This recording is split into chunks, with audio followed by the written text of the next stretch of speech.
Welcome, my dear students, to the social science lecture. Myself, Professor Ravindra Jangid here. As in the last lecture, we have started with our second chapter, that is India, an event after the 1960. 1960 के बाद क्या क्या चीज़ें हुई उसके बारे में हमने स्टडी करना स्टार्ट किया था और लास्ट लेक्चर में हमने 1960s का दौर पूरा कंप्लीट किया था. अब हम इस लेक्चर के अंदर 1970s को स्टडी करेंगे. So now we will move toward the 1970s. The 1971 war between the India and Pakistan led to the creation of an independent country called Bangladesh. As in part of Indian policy to use atomic energy for peaceful purposes, India successfully carried out an underground test of an atomic device at Pokhran in Rajasthan in 1974. अब इससे पहले इस चीज़ को समझो.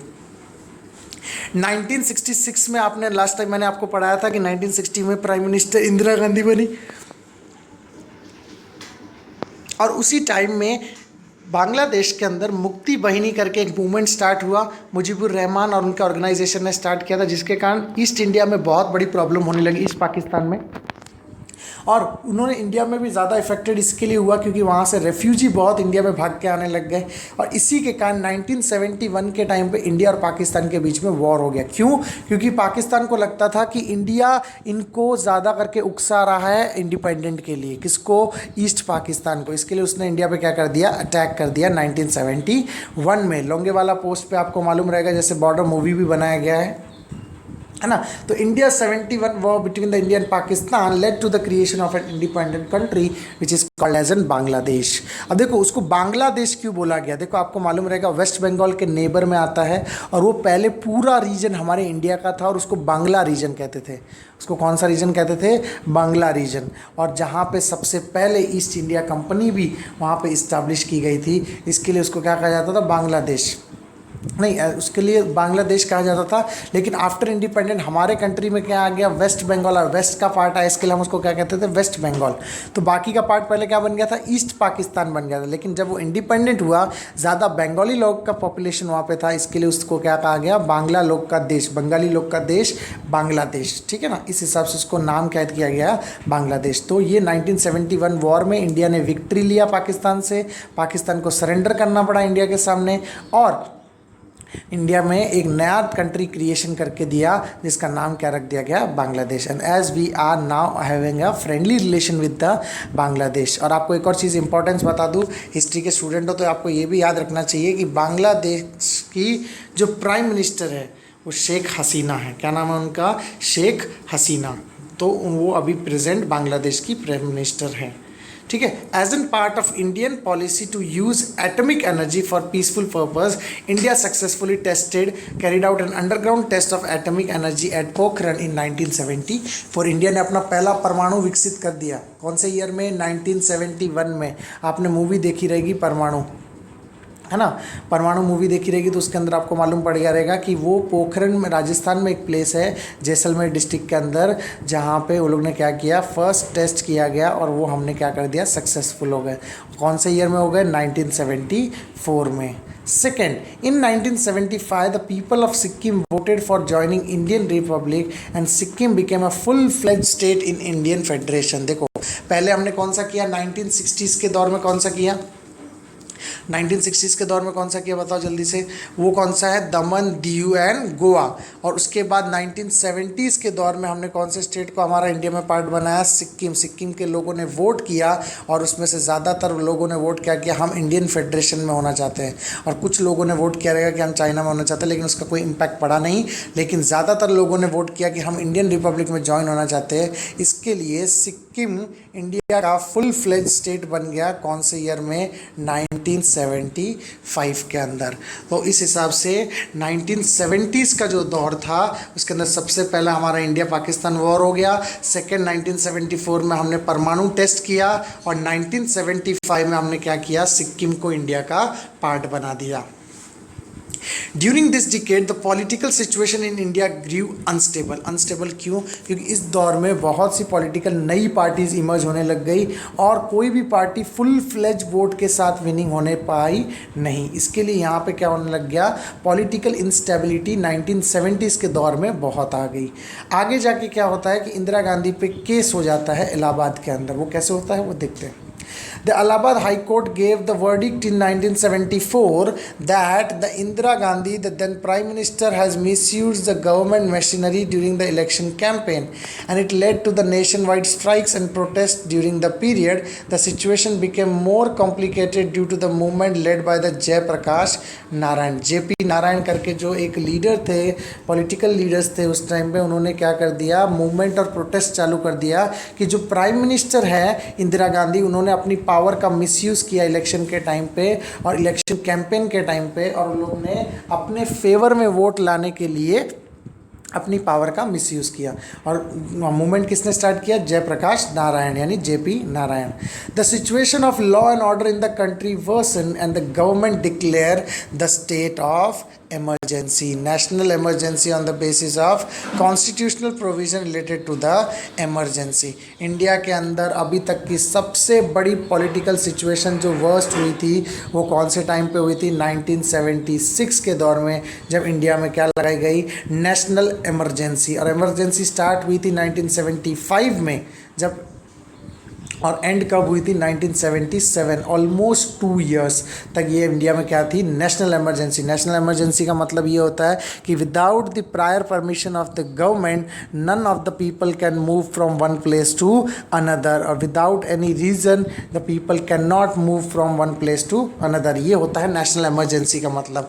आपने movie देखी रहेगी बादशाह करके, बादशाह मूवी अगर देखी रहेगी तो आपको मालूम पड़ गया रहेगा कि उस मूवी में भी ये चीज़ दिखाई गई है कि बड़े बड़े राजाओं तक को उन्होंने क्या कर दिया था? सीज कर दिया था, उनको कहीं पे भी जाने देते नहीं थे।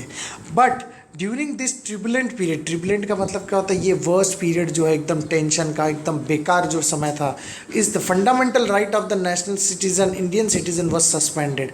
उनको फ्री मूवमेंट का हमारे पास एक राइट है, जैसे people have right to free movement, right to leave, right to, जैसे एग्जांपल है justice, right to speak.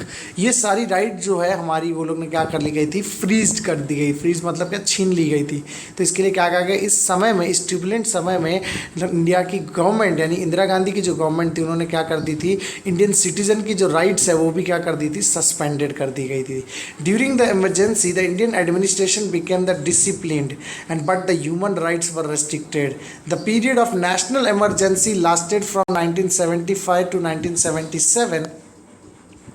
1977 after the national general elections were conducted. 1977 में जब इमरजेंसी हटाई गई उसके बाद एक फ्रेश इलेक्शन कंडक्ट किए गए और उसके अंदर इंदिरा गांधी जो है वो बहुत ही बुरी तरीके से हार गई और एक नई पार्टी जनसंघ के नाम से पार्टी इमर्ज हुई जो नेशनल लीडर बन गए आगे जाके।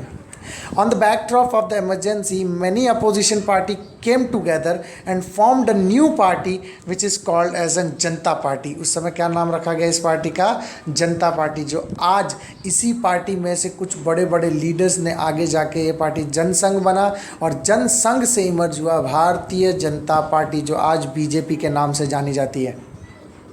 तो याद रखना, जनता पार्टी जो आज भारतीय जनता पार्टी है उसका डेवलपमेंट स्टार्ट कहाँ से हुआ था? जनता पार्टी से। फिर जनता पार्टी आगे जाके बनती है जनसंघ पार्टी और जनसंघ पार्टी से आगे जाके क्या आती है? भारतीय जनता पार्टी। तो अब इसको आगे स्टडी करते हैं क्या क्या कैसे फॉर्मेशन हुआ। On the backdrop of emergency, many opposition came together and formed a new party which is called as a Janata Party. The Congress party led by Indira Gandhi was roundly defeated by newly formed Janata Party. बुरी तरीके से हार गई थी वहाँ पे इंदिरा गांधी की Congress party. Morarji Desai became the prime minister of India but under his leadership Janata party government couldn't last long due to the internal differences. ज़्यादा समय तक टिक नहीं पाई उनके लीडरशिप के अंदर क्योंकि बहुत सी पॉलिटिकल पार्टी आ गई थी। ऑलमोस्ट 10 to 20 पॉलिटिकल पार्टीज मिल के अपोजिशन ने ये जनता पार्टी बनाई थी। तो जब मोरारजी देसाई प्राइम मिनिस्टर बने तो उनसे वो संभले नहीं गए और ये पार्टी फिर से क्या हो गई? कोलैप्स हो गई। उसके बाद चरण Singh succeeded him came, but even his government was on short leave and one an election was conducted once again in 1980s. 3 साल के अंदर फिर से इलेक्शन करवा दिए गए और उस इलेक्शन में the Congress party under the leadership of Indira Gandhi came to power again. फिर से कांग्रेस पार्टी, इंदिरा गांधी की पावर वाली पार्टी वापस आ गई। तो याद रखो, जनता पार्टी पहले साल में कितने साल टिक पाई थी? 2 से 2.5 साल तक टिक पाई थी बस। उसके बाद उससे ज़्यादा वो पार्टी क्या नहीं कर पाई, सक्सीडेड कर पाई नहीं। और फिर से इंदिरा गांधी क्या आ गई, पावर में आ गई। और इसी टाइम में इस 1980s के इलेक्शन में इंदिरा गांधी ने स्लोगन दिया था गरीबी हटाओ। इंदिरा गांधी ने क्या स्लोगन दिया था? गरीबी हटाओ। तो ये याद रखना है कि when the Indira Gandhi gave the slogan, आपको एग्जाम में क्वेश्चन नहीं आएगा लेकिन आपको एडिशनल न्यूज़ होना चाहिए कि अगर आपको कभी कोई पूछे कि इंदिरा गांधी ने कब स्लोगन दिया था गरीबी हटाओ, लाल बहादुर शास्त्री ने कब स्लोगन दिया था जय जवान जय किसान, तो ये चीज़ें आपको याद रहनी चाहिए। तो 1980s के टाइम पे जब इलेक्शंस हुए थे उस टाइम इंदिरा गांधी ने स्लोगन दिया था gave a slogan like the गरीबी हटाओ। सो 1980s में फिर से इंदिरा गांधी पावर में आ गई। अब जो नेक्स्ट पीरियड हुआ कौन सा आपका? 1980s का दौर, यानी 1981 से लेके 1990s तक। यहाँ पे बहुत से बड़े बड़े इंसिडेंट इंडिया में होते हैं और वो कौन से इंसिडेंट है वो हम आगे स्टडी करेंगे। सो 1980s, during the decade the Indian political system faced many new challenges. The Sikh in Punjab demanded an independent state of Khalistan and became a movement which was become a violent and destructive. आपको मालूम है आज भी कुछ लोग हैं जो पंजाब के अंदर और जो पाकिस्तान का पंजाब है जिसको हम क्या कहते हैं, वेस्ट पंजाब कहते हैं, वहाँ के कुछ लोग आज भी ऐसे हैं जो क्या कहते हैं कि हमें अलग से पंजाब स्टेट नहीं, पंजाब कंट्री चाहिए जिसको हम क्या कहेंगे, खालिस्तान कहेंगे। लेकिन ऐसा पॉसिबल होगा नहीं। सो 1981 के दौर में ये मूवमेंट स्टार्ट किया गया पंजाबी लोगों के अंदर से, जिस मूवमेंट का क्या नाम था, मूवमेंट खालिस्तान, जो आगे जाके एक बहुत ही ज़्यादा वायलेंट मूवमेंट हो गया। और इस मूवमेंट को सक्सीड करने के लिए, इस मूवमेंट को सप्रेस्ट करने के लिए इंदिरा गांधी ने मिलिट्री पावर भी यूज़ किया गया और जिसके कारण उसका रिवेंज लेने के लिए पंजाबी पीपल लोग ने, सिख लोगों ने इंदिरा गांधी का मर्डर भी करवाया था। तो यही वो मूवमेंट है जिसके पीछे रीज़न था कि इंदिरा गांधी को मर्डर करवाया गया। ठीक है ना। तो आप ध्यान रखना, आगे मैं आपको सारी चीज़ें इन्फॉर्मेशन देता रहूँगा। Pakistan has lent it support to this movement. Pakistan क्या करता है, हर चीज़ में जो इंडिया के अगेंस्ट होता है उस मूवमेंट को क्या करता है, सपोर्ट करता है। The Indian army was sent in to the Golden Temple at Amritsar, a holy shrine of Sikh in 1984 to evict the terrorist who had illegally taken the shelter there. यहाँ पे कुछ टेररिस्ट लोगों ने मिलके इस गोल्डन टेम्पल के अंदर घुस के वहाँ से इस मूवमेंट को ऑर्गेनाइज कर रहे थे। जब ये बात इंदिरा गांधी को पता चली तो इंदिरा गांधी ने क्या किया, वहाँ पे मिलिट्री मूवमेंट करवाया गया, मिलिट्री को उस टेम्पल, गोल्डन टेम्पल के अंदर भेजा गया और उन टेररिस्ट को क्या करवाया गया, ख़त्म करवाया गया। One of the Sikh bodyguard in the Indira Gandhi's personal security assassinated her. देखो ये क्या हो गया, जब इंदिरा गांधी ने ये सारी चीज़ें की तो उन सिख लोगों को पता चला और सिख लोगों को ये बात बुरी लगी कि इंदिरा गांधी ने उनके होली श्राइन यानी उनके धार्मिक स्थान के अंदर मिलिट्री को कैसे भेज दिया गया और वहाँ पे गोलियाँ क्यों चलवाई। और इसी चीज़ का बदला लेने के लिए उन्होंने क्या किया, उन्हीं के बॉडीगार्ड को क्या किया गया, हायर किया गया और उन्हीं के बॉडीगार्ड ने उनको क्या किया, शूट कर दिया गया, जिसके कारण इंदिरा गांधी की क्या हो गई, डेथ हो गई। One of the Sikh bodyguard in the Indira Gandhi's personal security assassinated her. During this period, an organization called United Liberation Front of Assam carried a major movement in Northeast India. इसी time पे फिर से एक और उल्फा करके एक नया movement था जो नॉर्थ ईस्ट, आसाम जो स्टेट है हमारे नॉर्थ ईस्ट की, जो 7 सिस्टर्स है। अब 7 सिस्टर सर आपने क्यों बोला, अब आपको ये भी चीज़ें समझाता हूँ मैं। 7 सिस्टर इसके लिए कहा क्योंकि वहाँ पे जो 7 स्टेट्स हैं उनको हम इंडिया की 7 सिस्टर्स कहते हैं, जैसे अरुणाचल प्रदेश, आसाम, नागालैंड, मिज़ोरम, मणिपुर, त्रिपुरा एंड मेघालय। ये 7 सिस्टर्स और उनका एक भाई कौन है, सिक्किम, जो हमने 1975 में उसको क्या किया था, इंडियन फेडरेशन में ऐड किया था। तो वहाँ पर आसाम जो स्टेट है उसके अंदर एक मूवमेंट चालू किया गया जिसका नाम क्या था, ULFA.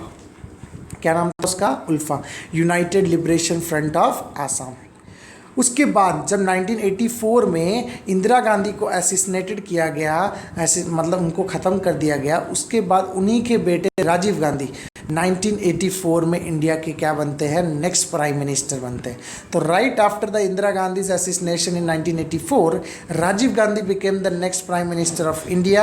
He tried to make several reform in the field of Indian economy and that of the science and technology. देखो जवाहरलाल नेहरू के टाइम इंडस्ट्रियलाइजेशन किया गया, उसके बाद लाल बहादुर शास्त्री के टाइम तो वॉर किया गया, उनका टेन्योर ज़्यादा था नहीं। इंदिरा गांधी के टाइम पे बहुत से अलग अलग डेवलपमेंट किए गए। उसके बाद जैसे एग्जांपल है 1974 के अंदर आपका परमाणु टेस्ट किया गया, ये सारी चीज़ें की गई। जब इंदिरा गांधी के बाद राजीव गांधी आए तो राजीव गांधी ने इंडिया की साइंस एंड टेक्नोलॉजी, स्पेशली जैसे एग्जांपल है बड़े बड़े ऑर्गेनाइजेशंस है, इसरो है, ये सारी चीज़ें आगे आगे डेवलप होते गए। और इंडिया के अंदर कंप्यूटर भी फर्स्ट टाइम इंट्रोड्यूस किया गया by Rajiv Gandhi. He took his lead in solving the issues of Tamil minority in Sri Lanka. देखो तमिल पीपल का भी इशू चल रहा था उस समय, कौन से कंट्री के अंदर, श्रीलंका के अंदर। तो वो इश्यूज़ को भी सॉल्व करने के लिए कौन गए थे, राजीव गांधी। तो उसी समय 1984 में वो प्राइम मिनिस्टर बने। 1986 के टाइम पे वो इश्यूज़ होने लग गए कहाँ पे, तमिल पीपल के श्रीलंका के अंदर। तो when he went to solve that issues at that time, what happened we will study next. He promoted the idea of united Sri Lanka and integral autonomy to the Tamil community, but its efforts in this regard proved to be in vain. Vain मतलब क्या है, ये गलत साबित होने लग गए, ये जहर घोलने जैसा काम करने लगा श्रीलंका के अंदर, उनको ऐसा लगता था श्रीलंका वालों को। And he faced lots of criticism in the concept of corruption that took place during the defense equipment deal, especially the purchase of long range cannon from the foreign company called as Bofors। तो उसको क्या कहा जाता है, बफोर gun कांड भी कहा जाता है इंडिया के अंदर, है ना, बफोर गन स्कैम, जिसको आज हम कांग्रेस के ऊपर बहुत से स्कैम के चीज़ें कहा जाता है कि कांग्रेस कभी भी कोई भी डील बिना करप्शन के करती नहीं है। तो उसको जैसे एग्जांपल है जवाहरलाल नेहरू के टाइम जीप स्कैम कहा जाता था, और उसके बाद जैसे एग्जांपल है राजीव गांधी के टाइम बफोर गन स्कैम कहा जाता है इसको। तो ये अलग अलग स्कैम्स है जो इनके ऊपर लगे हुए हैं आज भी। तो ये चीज़ें क्या कहा गया, उस समय उनके ऊपर करप्शन के चार्जेस लग गए। Political corruption become a crucial issue in the general election that followed and the Congress party was defeated. उस समय फिर से कांग्रेस पार्टी क्या हो गई, लोकल इलेक्शंस में डिफीट होने लग गई। And the several political parties form a coalition called as a Janata Dal and Vishwanath Pratap Singh become the next prime minister of India.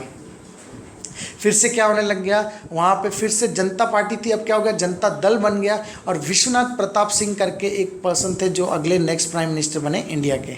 The policy of providing reservation for the OBC, OBC मतलब other backward class. इससे पहले reservation सिर्फ किसको था, SC और ST को था। India independent हुआ तब ओबीसी को रिजर्वेशन दिया गया नहीं, लेकिन 1870s के दौर में, यानी 1980s के दौर में हमको यानी ओबीसी को क्या मिला गया, यहाँ पे रिजर्वेशन दी गई। Other backward class is considered to be the most important contribution, and he could not continue as a prime minister. He could not continue as a prime minister due to the internal differences in the party।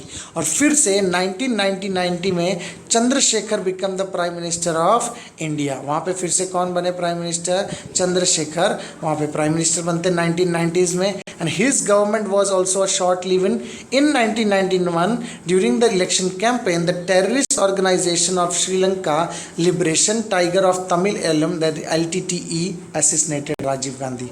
देखो राजीव गांधी का tenure भी 5 से 6 साल का रहा। उसके बाद विश्वनाथ प्रताप सिंह बन गए, उसके बाद चंद्रशेखर प्राइम मिनिस्टर बन गए, और 1991 में जब ये कॉन्फ्लिक्ट होने लग गया कैंपेन, इलेक्शन कैंपेन के दौरान, श्रीलंका में एक ऑर्गेनाइजेशन है जिसका नाम क्या था, LTTE, जिसका फुल फॉर्म है liberation tiger of Tamil Eelam. उन्होंने क्या कर दिया, राजीव गांधी को बॉम्ब ब्लास्ट के अंदर मार दिया गया। उनको एक माला पहनाई गई, एक बुढ़ी फीमेल जो थी, ओल्ड फीमेल जो थे, उन्होंने क्या किया, उनको एक माला पहनाई और गले लगने के टाइम बॉम्ब एक्टिवेट कर दिया गया और उनको असैसिनेट कर दिया गया, यानी बॉम्ब ब्लास्ट में उड़ा दिया गया।